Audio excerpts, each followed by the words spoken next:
حضرت علی رضی اللہ تعالی عنہ گھر میں داخل ہوئے. صبح کا وقت ہے. حضرت علی رضی اللہ تعالی عنہ گھر میں داخل ہوتے ہیں. حضرت علی جب گھر میں داخل ہوتے ہیں تو عجیب و غریب حالت دیکھتے ہیں کہ فاطمہ رو رہی ہے. اب صبح کا وقت ہے, فاطمہ رو رہی, آنکھوں سے آنسو جاری ہے, اور حضرت علی دیکھتے ہیں کہ فاطمہ چکی پیسنے کے لیے تیار ہے, اور قریب میں پانی گرم ہو رہا ہے, اور قریب میں کپڑے رکھے ہیں جس کو دھونا ہے. اب حضرت علی حیران ہو جاتے ہیں کہ میں تو روزانہ صبح گھر میں آتا ہوں, لیکن کبھی میں نے یہ تو نہیں دیکھا کہ میری بیوی فاطمہ رو رہی ہو اور پانی گرم ہو رہا ہو, کہیں کپڑے دھلنے کی تیاری ہو رہی ہو, کہیں چکی پیسنے کی تیاری ہو رہی ہو. بس حضرت علی رضی اللہ تعالی عنہ گھبرا جاتے اور اپنی بیوی فاطمہ سے پوچھتے ہیں کہ آخر یہ کیا معاملہ, یہ صبح صبح فجر کے وقت کیا عالم ہے کہ تم رو رہی ہو اور یہ ساری چیزیں تیار ہو رہی ہیں. روایت کے اندر ہے حضرت فاطمہ کوئی جواب نہیں دیتی. حضرت علی جیسے جیسے سوال کرتے فاطمہ کا رونا اور زیادہ ہو جاتا. حضرت علی بہت سوال کرتے اور فاطمہ دھاڑے مار کر روتی ہے. آخر میں حضرت علی کہتے ہیں کہ تجھے خدا کا واسطہ ہے, مجھے بتا دے تو کیوں رو رہی ہے, اور صبح میں یہ کیا حال ہے کہ پانی گرم ہوتا ہے, کہیں کپڑے دھلے جا رہے ہیں, کہیں کچھ تیاری ہو رہی, آخر کیا معاملہ ہے. بس حضرت فاطمہ رونے لگتی اور رو کر کہتی ہے کہ میں آپ سے کیا بتاؤں, رات کو میں نے خواب دیکھا. حضرت فاطمہ فرماتی ہے کہ رات کو میں نے خواب دیکھا, خواب میں نے میرے آقا سرکار دو عالم صلی اللہ علیہ وسلم کو دیکھا.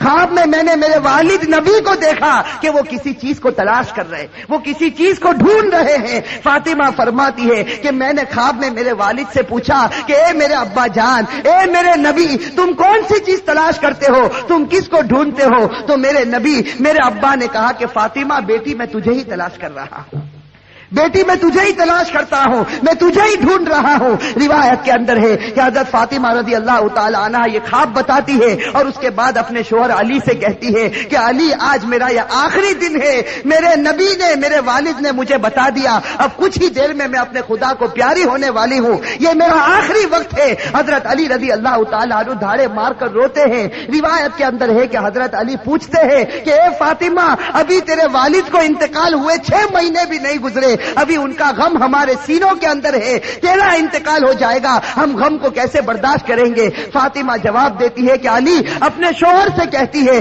کہ جس طرح میرے ابا کی وفات پر تم نے صبر کیا تھا, میری وفات پر بھی تم صبر کر لینا. میری ماں بہنیں, اصل بات مجھے یہ بتانی ہے کہ حضرت فاطمہ رضی اللہ تعالی عنہا کی طبیعت خراب سے خراب ہونے لگتی ہے, بخار چڑھنے لگتا ہے. حضرت فاطمہ چکی پیس رہی ہے. حضرت علی ان کے ہاتھوں کو پکڑ لیتے ہیں اور کہتے ہیں کہ اب یہ بس کرو, آج تمہارا آخری دن ہے, تم ہمیں چھوڑ کر جانے والی ہو, یہ چکی کو پیسنا, یہ کپڑے دھونا, یہ پانی کو گرم کرنا, یہ سب تکلیف کیوں اٹھا رہی ہو؟ فاطمہ رو کر کہنے لگتی ہے, فاطمہ رو کر کہنے لگتی ہے کہ مجھے تمہارا بھی حق ادا کرنا ہے اور مجھے میرے بیٹے حسن اور حسین کا بھی حق ادا کرنا ہے. میں دنیا سے چلی جاؤں گی, میں چاہتی ہوں کہ چکی پیس کر جاؤں, کپڑے دھل کر جاؤں, اپنے بچوں کو نہلا کر جاؤں, تاکہ میرے انتقال کے بعد تمہیں کسی کے سامنے ہاتھ پھیلانا نہ پڑے, تاکہ تمہیں کسی کے سامنے ہاتھ پھیلانا نہ پڑے. روایت کے اندر ہے کہ حضرت علی ان کو سمجھا کر کھڑا کرتے ہیں. ابھی ان کو کھڑا کرتے حضرت علی رو رہے, فاطمہ رو رہی, اتنے میں وہ پیارے بچے حسن اور حسین گھر کے اندر داخل ہوتے ہیں.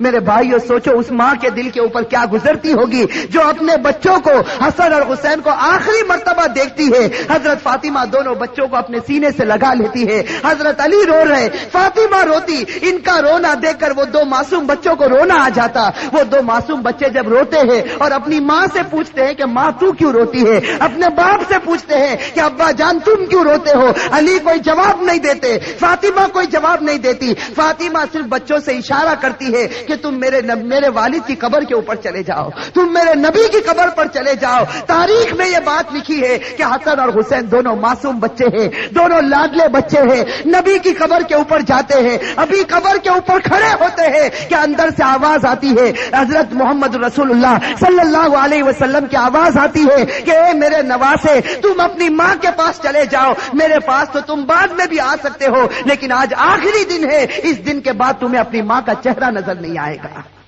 میرے بھائیو سوچو ان بچوں کے اوپر کیا گزرتی. وہ بچے روتے پیٹتے گھر میں آتے دیکھتے ہیں کہ ماں بھی رو رہی, باپ بھی رو رہا. یہ دونوں بچے آ کر رونے لگتے, اپنی ماں کے گلے لگ جاتے. روایت کے اندر ہے کہ فاطمہ کا بخار اور بڑھتا ہے, شام کا وقت ہوتا ہے. اب حضرت فاطمہ کو یقین ہو جاتا کہ اب میرا انتقال ہوگا, اب میرا آخری وقت آ گیا. میری ماں بہنیں کان کھول کر سنے. حضرت فاطمہ اپنے شوہر کو قریب میں بٹھا دیتی ہے.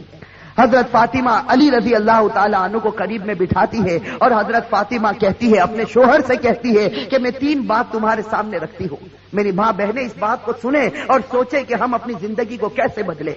وہ فاطمہ رضی اللہ تعالی عنہا جو اللہ کے رسول کی لاڈلی تھی, وہ فاطمہ رضی اللہ تعالی عنہا جو اس امت کے واسطے اپنے پیٹ پر پتھر باندھتی تھی, وہ فاطمہ رضی اللہ تعالی عنہا پیشانی پر ہمارے نبی نے بوسا دیا, وہ فاطمہ رضی اللہ تعالی عنہا جن کے بارے میں ہمارے نبی نے کہا سیدۃ نساء اہل الجنہ فاطمہ رضی اللہ تعالی عنہا کہ جنت میں عورتوں کی اگر سردارن بنے گی تو حضرت فاطمہ رضی اللہ تعالی عنہا بنے گی.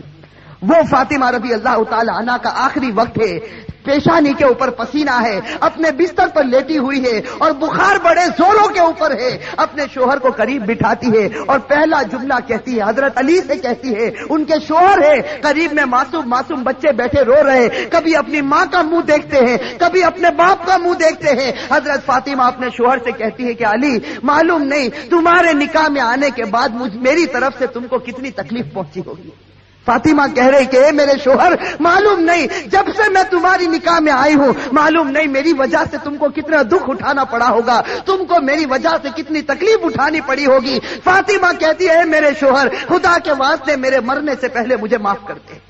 اپنے شوہر سے کہتی ہے کہ میرے مرنے سے پہلے مجھے معاف کر دے تاکہ قیامت کے میدان میں مجھے میرے نبی کے سامنے ذلیل نہ ہونا پڑے, مجھے میرے والد کے سامنے رسوا نہ ہونا پڑے. اے میرے شوہر میں نے تیرے حق میں کوتاہی کی, میں نے تیرے حق میں غلطی کی, میری طرف سے تجھے دکھ پہنچا ہے, اے میرے شوہر مجھے معاف کر دے. روایت میں ہے کہ علی دھاڑے مار کر رونے لگتے, فاطمہ کے سر پر ہاتھ پھیرتے اور کہنے لگتے فاطمہ تو غم مت کر, آج فکر میں کرتا ہوں کہ تو نبی کی بیٹی تھی لیکن میں تیرا حق ادا نہ کر سکا, تو نبی کی بیٹی تھی میں تیرا حق ادا نہ کر سکا. اور اس کے بعد علی ایک لمبی سانس لے کر رو کر کہتے ہیں کہ فاطمہ مجھے معلوم ہے جب سے تو میرے گھر پر آئی ہے تجھے 2 وقت کی روٹی کبھی نصیب نہیں ہوئی ہے.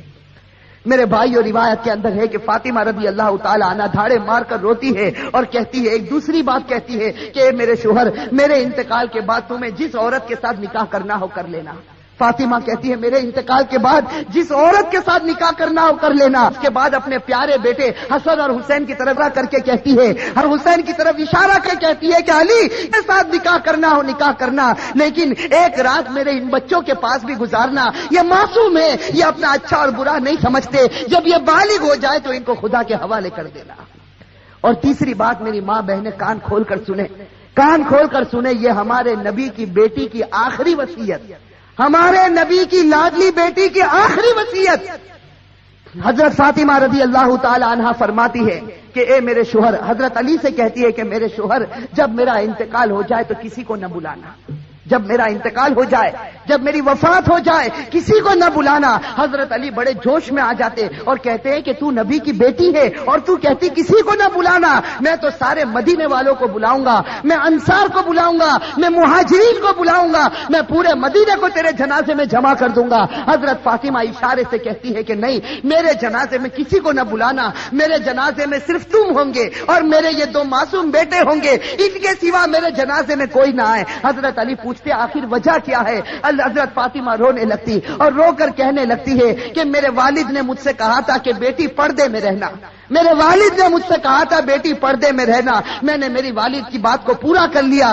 زندگی میں کسی مرد نے میرے بدن کو نہیں دیکھا, میں چاہتی ہوں کہ موت کے بعد بھی کوئی میرے بدن کو نہ دیکھے, میں چاہتی ہوں موت کے بعد بھی کوئی غیر آدمی میرے جسم کی طرف نگاہ نہ اٹھائے. میری ماں بہنیں آج اسی بات سے ہمیں شرم آتی ہے.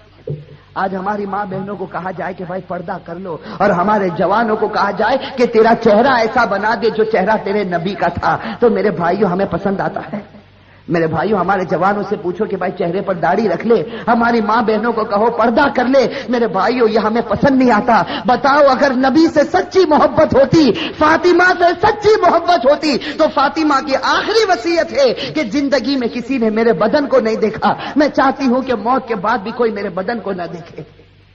روایت کے اندر ہے یہ تین باتیں کہہ کر فاطمہ ایک عجیب و غریب جملہ کہتی ہے اور ہمیشہ کے لیے خدا کو پیاری ہو جاتی۔ آخری جملہ حضرت علی سے کہتی ہے کہ علی آج میں نے روزہ رکھا ہے۔ میرے بھائیو سنو، حضرت فاطمہ کہتی ہے کہ علی آج میں نے روزہ رکھا ہے، خواب میں میرے والد میرے نبی نے مجھ سے کہا تھا کہ سحری علی کے دسترخوان پر کرنا، افطار انشاءاللہ میرے دسترخوان پر ہوگا۔ بس یہ جملہ کہہ کر فاطمہ ہمیشہ کے لیے اٹھ جاتی ہے۔ روایت کے اندر میرے بھائی اصل بات مجھے یہ بتانی ہے کہ آخرت کا معاملہ بڑا خطرناک معاملہ ہے۔ حضرت فاطمہ رضی اللہ تعالی عنہا کو کفن پہنایا جاتا۔ روایت کے اندر ہے وہ عجیب و غریب منظر تھا کہ جب فاطمہ کا جنازہ اٹھا، 6 مہینے پہلے ہمارے نبی کا جنازہ اٹھا تھا، اس وقت پورا مدینے نے غم منایا تھا۔ آج 6 مہینے کے بعد ان کی لاڈلی بیٹی خدا کو پیاری ہوتی ہے۔ روایت میں جب ان کے گھر جنازہ اٹھتا ہے، جردے کے ایک پائے کو علی نے اپنے کندھے پر ہے، دوسرے پائے بڑے بیٹے حضرت ہر اپنے کندھے پر رکھا ہے، تیسرے پائے کو حضرت نے کندھے پر رکھا، سا پایا دینے والا موجود نہیں، علی انت کرتے ہیں۔ اچانک صحابی سامنے سے نظر آئے جن کا نام ہم سب سے ہیں، حضرت ابو ذر غفاری رضی اللہ تعالی عنہ، وہ وہاں پہنچ جاتے ہیں۔ علی کہتے ہیں کہ خدا نے بھیجا ہے اور آج اللہ کے رسول کی لاڈلی بیٹی کا انتقال ہو گیا، تم ان کو کندھا دے دو۔ حضرت ابو ذر غفاری کندھا دیتے ہیں، یہ جنازہ اٹھ کر چلتا ہے۔ روایت کے اندر ہے وہ معصوم بچے رو رہے، وہ علی رو رہے، ابو ذر غفاری رو رہے۔ روایت کے اندر ہے کہ وہ قبر جہاں قبر کو کھودا گیا تھا، اب اس قبر کے اندر فاطمہ کو رکھنا ہے۔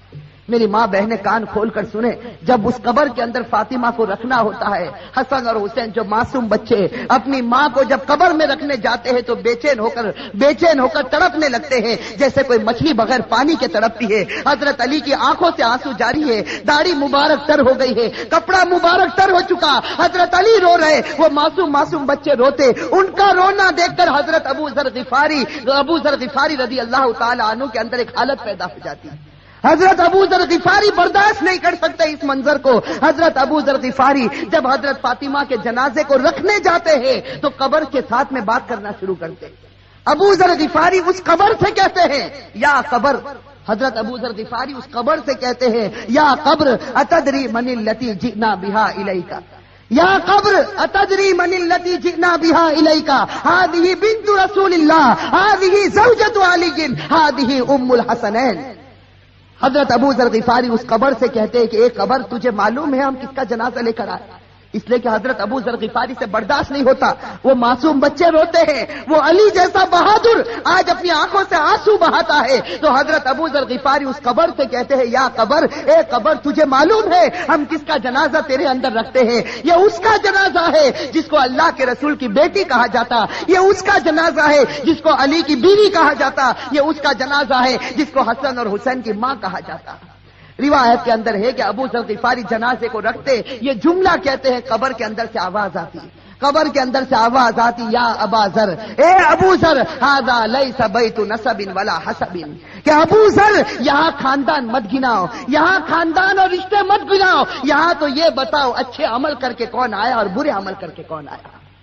میرے بھائیو یہ جو جملہ قبر کے اندر سے نکلا تھا یہ فاطمہ کے لیے نہیں نکلا تھا، یہ فاطمہ کے لیے نہیں نکلا تھا۔ حضرت فاطمہ بخشائی خدا کی بندی ہے، ہمارے نبی نے بشارت دی ہے کہ وہ جنتی ہے، لیکن یہ جملہ ہمارے لیے، ہماری ماں بہنوں کے لیے نکلا تھا کہ جب قبر کے سامنے تمہارا جنازہ آ گیا، اب یہ مت بتاؤ تمہارے پاس بنگلہ تھا یا گاڑی تھی، تم کون سے خاندان سے تعلق رکھتے تھے، تم کس زمین پر رہتے تھے، اب خدا کو کوئی پرواہ نہیں، اب تو یہ بتاؤ خدا کے رسول کو مان کر آئے ہو یا نافرمانی کر کے آئے ہو؟ اگر مان کر آئے ہو تو جنت کا باغ ہے، اور میرے بھائیوں نافرمانی کر کے آئے ہو تو اللہ حفاظت فرمائے، وہ جہنم کے گڑھوں میں سے ایک گڑھا ہے۔ میرے بھائیو اللہ ہم سب کی عذاب قبر سے اللہ ہم سب کی حفاظت فرمائے۔ میرے بھائیو آج سچی بات ہے، خاص کر کے میں اپنی ماں بہنوں سے کہتا، آج ہماری ماں بہنیں جب آپس میں جمع ہوتی ہے، دنیا کی باتیں ہوتی ہے، غیبت ہوتی ہے، چغلی ہوتی ہے، آپس کا حسد اور عداوت نکالی جاتی ہے، لیکن میرے بھائیو آج آخرت کے تذکرے ہم سے ختم ہو چکے ہیں، آج موت اور موت کے تذکرے ہم سے ختم ہو چکے۔ میں آپ سے پوچھتا ہوں کہ وہ حضرت عثمان غنی رضی اللہ تعالی عنہ جب غزوہ تبوک کا موقع ہوتا ہے، ہمارے نبی فرماتے ہیں کہ عثمان تم کتنا مال لا سکتے ہو؟ حضرت عثمان اتنا مال لاتے کہ ہمارے نبی کو کہنا پڑتا عثمان بس کرو، تم نے خدا کے راستے میں بہت قربانی دے دی۔ اور پھر ہمارے نبی کہتے ہیں کہ عثمان کو قریب بلاتے اور کہتے ہیں کہ عثمان آج تم نے اتنا مال دیا خدا کے راستے میں کہ خدا تم سے اتنا خوش ہو گیا کہ اگر اب تم سے کوئی گناہ ہوگا تو خدا تمہاری پکڑ نہیں کرے گا۔ میرے بھائیوں کیسا سرٹیفکیٹ حضرت عثمان غنی رضی اللہ تعالی عنہ کو ملتا ہے، خلیفۃ المسلمین جو بنے۔ حضرت عثمان غنی رضی اللہ تعالی عنہ کو اللہ کے رسول کی طرف سے سرٹیفکیٹ ملا، عثمان اگر تیرے سے کوئی گناہ ہو جائے گا خدا تیری پکڑ کرے گا، تو نے اسلام کے واسطے بڑی بڑی قربانیاں دی۔ لیکن میرے بھائیوں ذرا حضرت عثمان کی تاریخ کو اٹھا کر دیکھیں، یہی حضرت عثمان جب مسلمانوں کے خلیفہ بنتے ہیں، روایت کے اندر ہے حضرت سعید ابن عامر رضی اللہ تعالی عنہ فرماتے ہیں کہ رات کا وقت ہوتا ہے، یہ امیر المؤمنین عثمان غنی رضی اللہ تعالی عنہ قبرستان چلے جاتے ہیں، رات کا وقت ہے، سناٹا ہے، حضرت عثمان غنی رضی اللہ تعالی عنہ قبرستان چلے جاتے اور روایت میں ہے کہ قبر کے پاس جا کر اتنا روتے تھے قبرستان میں جا کر حتی تبل لحیتہ، یہاں تک کہ ان کی داڑھی مبارک تر ہو جاتی تھی۔ اور لوگ آ کر عثمان سے پوچھتے تھے تذکر الجنت والنار فلا تبکی وتبکی من ھذا، کہ عثمان تم جنت کا تذکرہ کرتے ہو، تم جہنم کا تذکرہ کرتے ہو، لیکن اتنا نہیں روتے، کیا بات ہے کہ تم قبرستان میں جاتے ہو تو اتنا روتے ہو؟ اس وقت عثمان غنی رو کر جواب دیتے تھے کہ میں میرے نبی کو یہ کہتے ہو سنا، ان القبر لمنزل من منازل الاخرہ فان نجا منه فما بعده اثر منه وان لم ينج منه فما بعده اشد منه۔ حضرت عثمان کہتے تھے کہ میں نے میرے نبی کو یہ کہتے ہوئے سنا ہے قبر آخرت کی منزلوں میں سب سے پہلی منزل ہے۔ میری ماں بہنیں، میرے بھائیوں، اس کو سوچو، قبر کی منزل آخرت کی منزلوں میں سب سے پہلی منزل ہے۔ عثمان غنی نے نبی کا فرمان سنا دیا، جو اس منزل میں کامیاب ہو گیا وہ سب منزلوں میں کامیاب ہو گیا، اور اللہ نہ کرے میرے بھائیوں، اللہ نہ کرے جو اس منزل میں پکڑا گیا وہ سب منزلوں میں پکڑاتا جائے گا۔ میرے بھائیو اللہ ہم سب کی حفاظت فرمائے۔ میرے بھائیو سوچو، ایک دن ہمیں بھی مرنا ہے، ہمیں خدا کے پاس جانا ہے۔ میں میرے جوانوں سے کہتا ہوں کہ ایک ارادہ کرو، دیکھو ایک پکا سچا ارادہ کرو کہ اللہ ہم سب کو گناہوں سے بچا دے۔